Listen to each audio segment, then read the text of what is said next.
নমস্কার, স্বাগত theatre of dreams অর্থাৎ ওল্ড ট্র্যাফোর্ডে।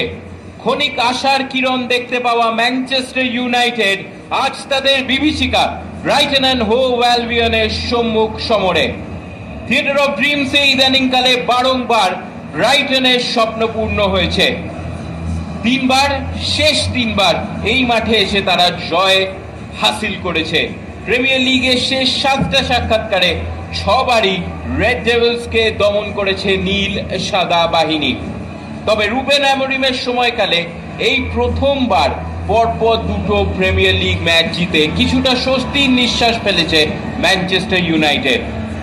তার মধ্যে গত সপ্তাহে চিরপ্রতিদ্বন্দ্বী লিভারপুলের বিরুদ্ধে মনোবল বাড়ানো জয় সামিল রয়েছে। 9 এবং 10-এর লড়াই। ম্যানচেস্টার ইউনাইটেড আজকে যদি জিততে পারে টপ 4-এ চলে যাবে। অপরদিকে একটা হার তাদেরকে এই ম্যাচ উইকের শেষে টপ 10-এর বাইরে নিয়ে চলে যেতে পারে। অপরদিকে ব্রাইটন, যারা গত সিজনে ইউরোপীয় ফুটবল প্রতিযোগিতার জন্য একটুর জন্য কোয়ালিফাই করতে পারেনি, তারাও চায় একটা জয় পেয়ে ওই ইউরোপীয় স্পটে পৌঁছে যেতে। ওল্ড ট্র্যাফোর্ডে এই অসামান্য লড়াইয়ে আমি অর্ঘ্য ভট্টাচার্য আপনাদের সকলকে স্বাগত জানাই এবং আমার সহ ধারাভাষ্যকার ভারতের প্রাক্তন ডিফেন্ডার অর্ণব মণ্ডল।